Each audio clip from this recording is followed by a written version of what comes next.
Hello and welcome, stargazers. This is APM, your intrepid star guide, and this is the Outlaw Astrology Podcast, in which we discuss the stars as a potential spiritual path. Today's topic is on archetypal astrology. And some housekeeping before we get to that. There is a daily Stargazer newsletter. There's a free and paid version. You will find the link and more information at that link below in the show notes. And if you like what you're hearing, please like, share, and subscribe and review this podcast, the Outlaw Astrology Podcast, wherever you happen to listen to podcasts, but in particular Spotify and Apple Podcasts. And with that, onward, and thank you very much for tuning in.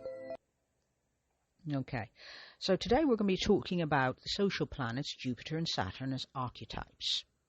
Okay, so last episode we talked about inner planets.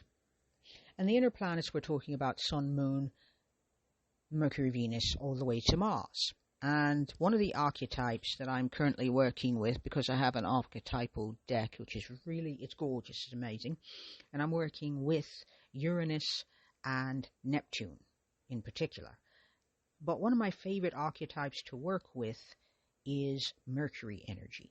I'm really particularly fond of it because I see myself as more of a thinker. At least now I think of myself more as a thinker. I'd say in my earlier years I was more of a moon person. As a matter of fact, I had people constantly identify me as a moon child, even though I said to them, my sun is not in Cancer. Now, I couldn't have told you what my ascendant was because I didn't at that point. I was very young, didn't really know. But I was often identified as the moon child, which is an archetype associated with the sign of Cancer, which is a cardinal water sign in the northern hemisphere.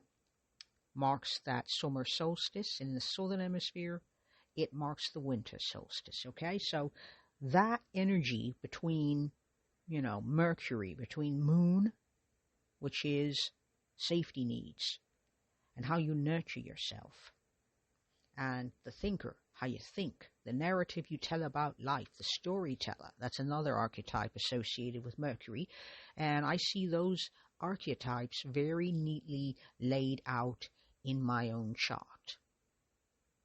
Now, let's look at expanding horizons, and when you think of the word expanding and horizons, that should bring to mind one planet only, and that's Jupiter.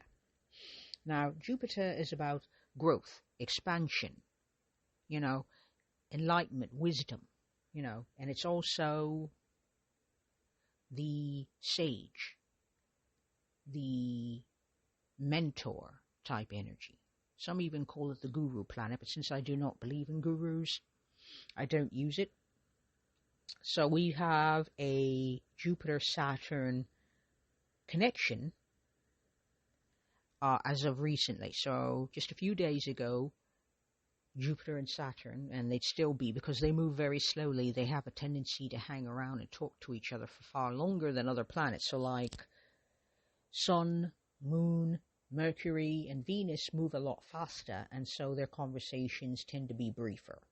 So you might consider a connection between two planets to be a discussion. And of course I'd say discussion because as I've just said, I align very strongly with Mercury energy, which is about thought, intellect and communication. And so on Jupiter and Saturn had a conversation just recently, this past June, which is when this podcast episode's being recorded, and Jupiter is about expansion, but Saturn is, the master. He would be like Obi-Wan Kenobi, or better yet, Yoda attempting to teach Luke Skywalker about the Force and about how to use the Force with wisdom, and also how to fight. And if anybody's ever seen Star Wars, that entire scene where you're basically watching Luke not come off well in that archetype, because he's basically the acolyte, the student, and the archetype at present there would be the master. So Jupiter would be the mentor type, and Saturn would be the wise teacher. So this is also student energy because Jupiter is associated with the archetypal energies of Sagittarius. And that's exploring, the explorer, the experimenter, which gives it kind of a sciencey type vibe, a laboratory type vibe, or even an artistic vibe, because that's where you're most likely, in the arts and in science, you're most likely to explore just in different ways. And so you've got Luke Skywalker. He is the student learning to expand the way he sees the world, the way he perceives the world, and the way he moves in it, because he is very, how do I say this nicely, he kind of whines a bit, and he's a bit overcome, and he constantly has to be reminded by Yoda, which, to paraphrase, I'm trying, and to which Yoda responds, there is do or do not. Do or do not. This is how it puts, try not, do or do not. You're either doing it or you don't do, okay? That kind of energy. And so that's Jupiter and Saturn having a conversation. Jupiter saying, I want to learn, I want to grow. And Saturn's like, well, we need systems. We need a lesson plan. And this is the lesson plan. Also from a film, you might recall, anyone who's ever seen The Karate Kid, and it's become there's a new film out, and there's also a series on Netflix, those who are not in the know, another archetype where you're looking at Jupiter and Saturn.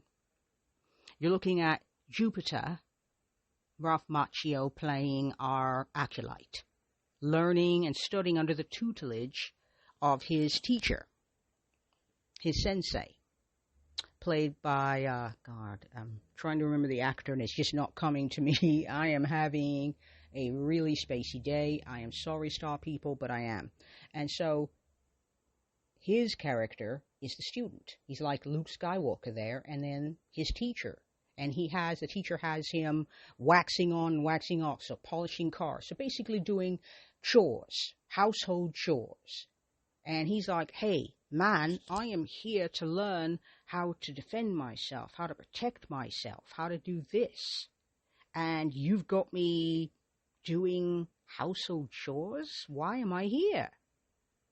And over time,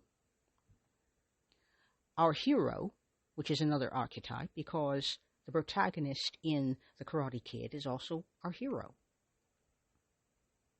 And over time, he learns that the household chores were a way of getting him to do the postures, the fighting postures for the martial arts that he wanted to learn. He was learning it all along, just in a simple way that would be easy for him to comprehend and get the job done. Also, I think it was probably that Pat Morita, the actor who portrayed the character, was simply also being efficient. You know, I can have this stuff done, and I can teach this kid what he needs to know. So, very efficient. Okay, so that makes sense to me, because Saturn would do that. Saturn energy is like, what's the most practical? What's the most efficient? What's the most useful? I need stuff done around the house. This kid's young and able-bodied, and I am older. I can teach him what he needs to know and get out of it what I need to get, so win-win. So it's that's the Jupiter-Saturn archetype. And if you look to your favorite stories, you'll find a teacher and a student vibe in a lot of stories. You will see it also in Harry Potter. Harry represents the Jupiter. And Albus Dumbledore, the Saturn aspect, which brings with it also the hard challenges, the delays, the going off course, and getting back on the course that Saturn is good at and known for. So those are three archetypes you're going to find in modern literature and film that show off these two archetypes. Okay, so that's the current transit. And so it's when we're looking at Jupiter, you're finding meaning in expansion, in learning, in knowing, in being curious, with the understanding that the path of mind has its limitations. Reason and logic, whilst lovely, have limitations. Jupiter is not after just simple knowledge, it is after experience, which is not the same thing as just knowing. Mercury is cognitive. It is all about being in the head. Whereas Jupiter is, okay, I have this knowledge, I need experience that backs it up, because experience, knowledge without experience is cognitive. It is nice to know. It is fancy words and fancy knowledge, but it doesn't actually serve anything. It's not useful. It's not efficient. Why is it there? Okay? So you want experiences that prove one way or another whether or not this information we have is going to be of use to us. And the whole point of it is to falsify it, which is where Saturn comes in. You would falsify a philosophy, an idea. You don't prove it true. That's not what you're trying to do. What you're trying to do with Saturn as a teacher and a guide, a patient teacher, guide, and elder, is get experiences that would either prove that Jupiter philosophy that gives life meaning. So Jupiter is also philosophy, a code of behavior, an ethics ideal. And the whole point with Jupiter and Saturn here is you need to know whether or not this philosophy serves your values, serves your deepest, who you deeply are, who you want to become, what matters to you, what do you value, what do you have faith in, what do you believe in? Does this information support that or not? If it does, it's a keeper, and if it don't, it's going.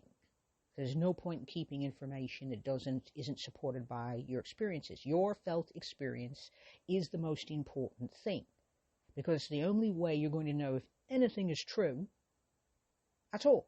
And Saturn also brings with it the ability to discern whether or not this works or doesn't work, because Saturn doesn't say, is this true?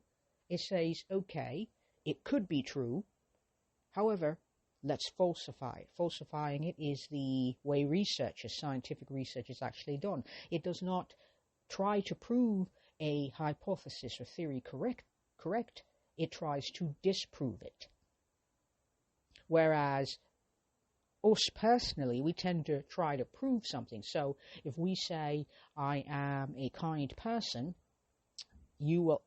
we might have a voice that says, well, wait a second, you're not kind because you weren't kind 3 days ago to ABC person at DEF time, etc. Okay? And you're like, well, let's falsify that. Okay, that is proof that I wasn't 100% kind.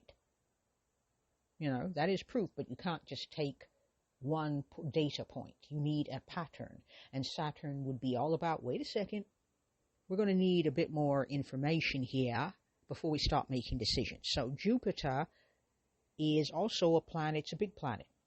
It symbolizes also excess. That's one of its shadows. It's abundance, but also excess, and excess is also waste. And Saturn is the cleanup crew, coming by and going, okay, this is a lot of stuff. We don't need all this stuff. We can probably get rid of it. So we don't need all of this knowledge. We're going to keep what's useful and necessary and let the rest go. We can always get knowledge. The world is literally filled with ideas. And Saturn is very discerning and practical about the ones that should be let in and the ones that should be kept out, which can be very uncomfortable for Jupiter energy, because Jupiter wants it all right now, all the time. Okay? And so now we're going to look at Saturn. Now Saturn is the wise teacher. That's an archetype as well. And Yoda, Albus Dumbledore would be examples, and Pat Morita playing Mr. Miyagi. It finally came to me, guys. Yay! Mr. Miyagi in, I think I'm pronouncing that correctly, but yes, as Ralph Macchio's teacher in The Karate Kid. So he's the Saturn to Ralph Macchio's Jupiter. Luke Skywalker is the student, the Jupiter, and Yoda the Saturn. Albus Dumbledore provides the Saturn to Harry Potter's exploring and experimental Jupiter. And so you're seeing that archetype as the two move together because they're meant to move together. Once upon a time, Jupiter was the edge of the cosmos as we understood it because that's what we could see with the naked eye. And so that is building edges, building boundaries. It was considered the boundary of the cosmos at that point until we got telescopes in the 17th century, I believe, and then started using them with a great deal of enthusiasm from that period all the way to the 18th, when the late 18th is when we discovered Uranus. So this is the edge, this is boundaries, and this is understanding limits as gifts. Just because you have a limitation does not mean it is a tragedy, which is what we're taught in a society that loves growth at the expense of what's cost effective, what's efficient, what's useful, what's helpful, what's beneficial. And so limitations aren't necessarily seen in this archetypal astrology as tragedies, they're seen as gifts. Because there is a writer who has a memoir, and I'm being vague on purpose, because I don't have this person's consent to mention them, so I'm going to protect their identity, but they have a really cool course and have written a memoir and they've made a career as a writer. But one of the things they talk about is limitation, because they have limitations. They have physical limitations. They are a chronically ill writer. I also follow a chronically ill astrologer and a chronically ill tarot reader, and these people have very real life challenges physically, mentally, emotionally, etc. that they have to deal with, which makes living life difficult. So you have to make concessions. Say, for example, for the memoir writer, they have brain frogs. Brain frog is what they call it, which I think is adorable and I really want to use and just did, so yay me. Anyway, they have brain fog, which they call brain fog. And brain frog, which means that, sometimes they get really spacey and they're a writer.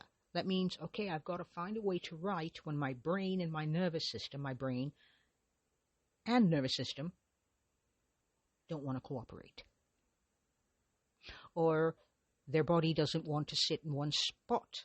Maybe their chronic illness is chronic pain and they can't sit for long periods of time. How do they write then?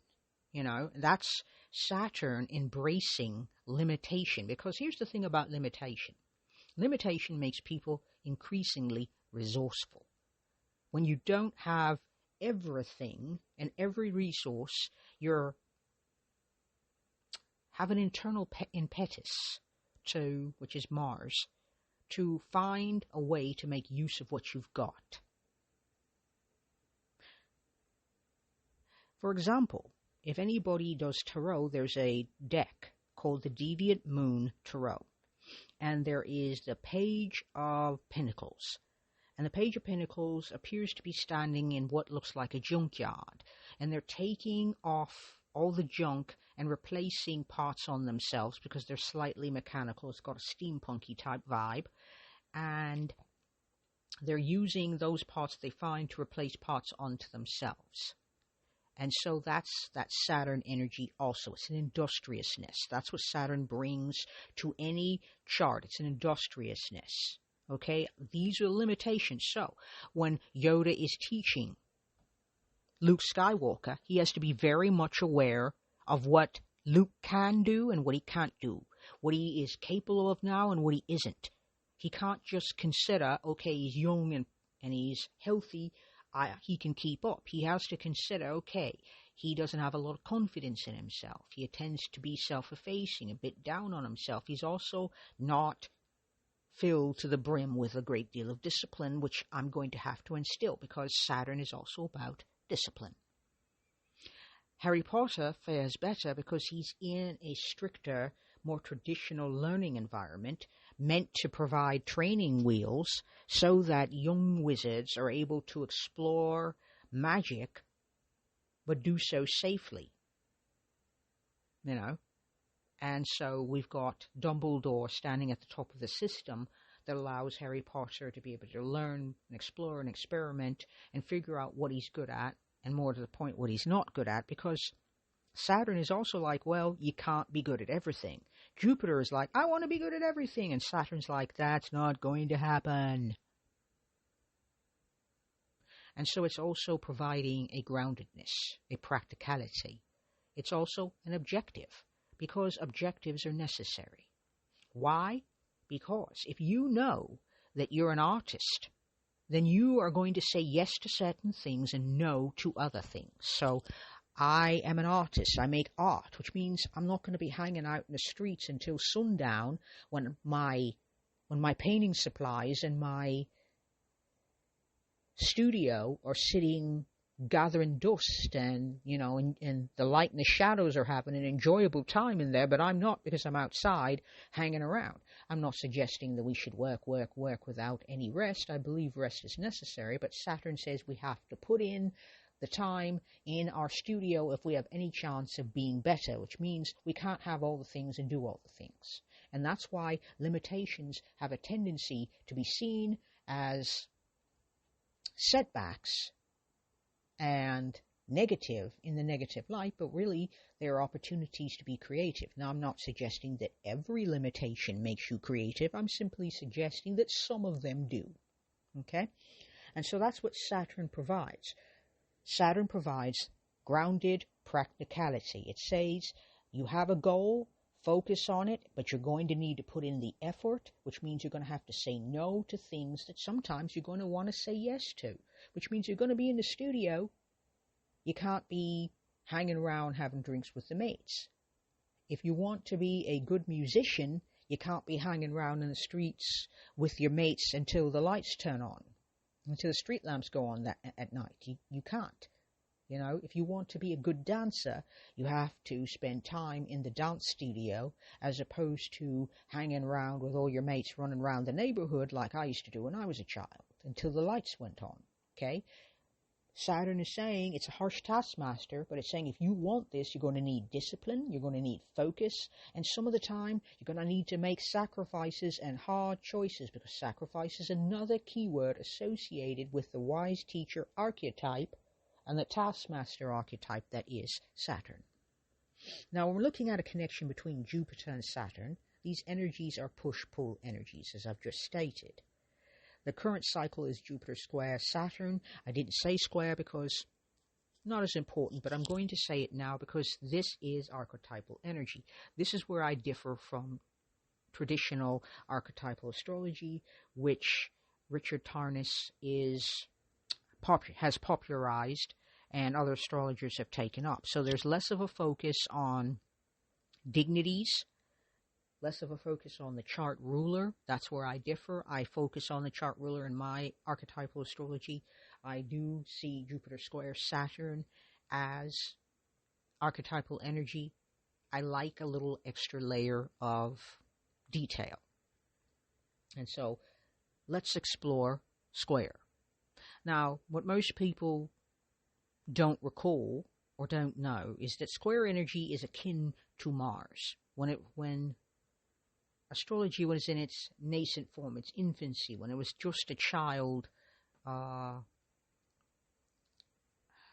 wouldn't say science, but that's the best word I can find. But it was a way of telling stories, and in its earliest practice and its practitioners, one of them came up with the idea that, they created, and I believe it was Claudius Ptolemy, who added labels to things. So he's the one that said conjunction, sextile, square, opposition, trine, opposition, etc. He's the one that put that together. So technically, squares and Mars energy are similar, according to how Ptolemy saw things. And that basically means squares tend toward resolution.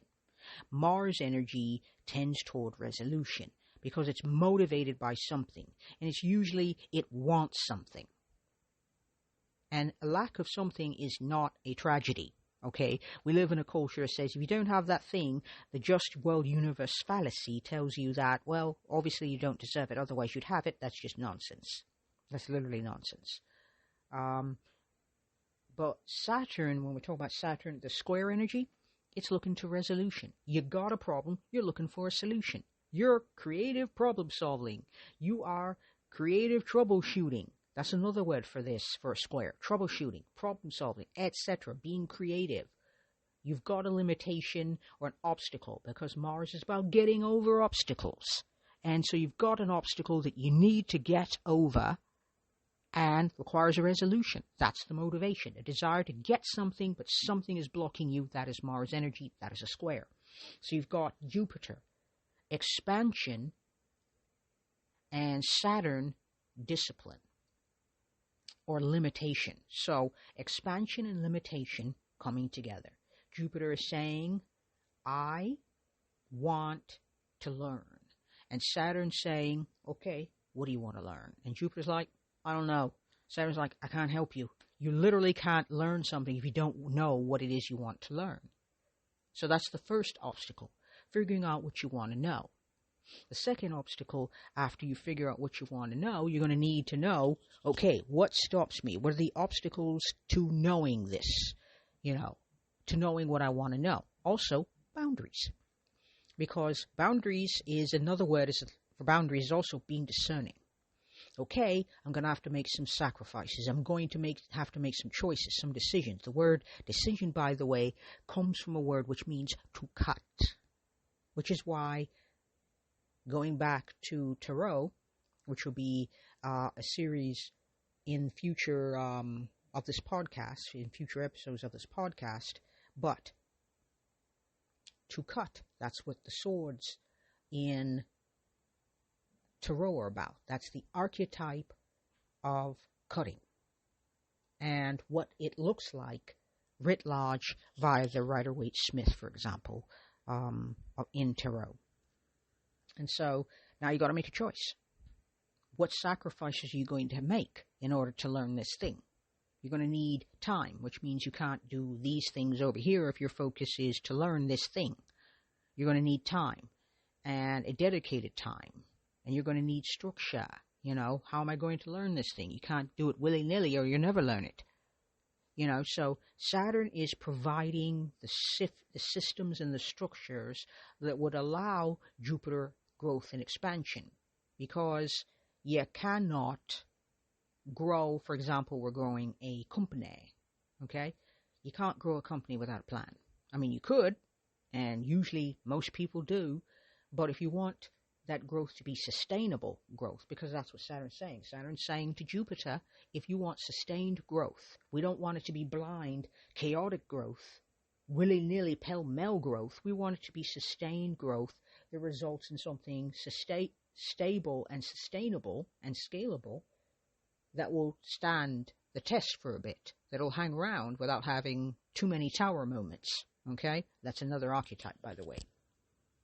So we're balancing growth and structure. We're balancing expansion meets practicality via structure, planning, and steady effort, because, once again, Saturn is saying we need a plan. We can't just, if you want to learn something, let's say you want to learn to drive, you're going to need a plan. You can't just climb in a car and just start pushing buttons and, just hope to figure it out. That's not going to work out very well. I mean, I know people who've actually done exactly that, but that is a very steep learning curve, and Saturn's like, okay, we're going to have a learning curve, and if you're going to have a steep learning curve, it is wise to have a practical, structured approach to learning until there's enough experience there to make decisions, choices in the future. But first we need to get the knowledge, the experience under our belt, Jupiter and Saturn, before we can make choices based on our ethics, our values, etc. Okay, so that is how sometimes Jupiter and Saturn energy can play well together. They serve each other. Like every planet in the constellation of planets that happens to symbolize our psyche, these are two push and pull energies. Another push and pull energy between Saturn would be Saturn and the Moon, or Mercury and Jupiter, push and pull. Saturn and the Moon also push and pull. And push and pull has an archetype attached. And that archetype is an opposition. And that is basically two energies butting heads, which is rather like Aries energy. The ram is an archetype because they're always bumping into things. Aries energy, that's why it's called the ram. It's always bumping into things. That's how you learn. Okay, oops, that's a solid object. Oops, that's not what I thought it was. Oops, that's not a door. Oops, that's okay. I don't know what that is, but whatever. It's like that kind of experiential energy, feet on the ground, boots on the ground type energy. Push and pull, oppositional energies provide choices and also self-awareness. Okay, star people, I believe we have come to the end of this particular episode. And so, what we're going to do here, is look at your Saturn and your Jupiter placements. Are they having a conversation with each other? Meaning, if you do see a square, do you see a sextile, do you see a trine, etc., what are you seeing?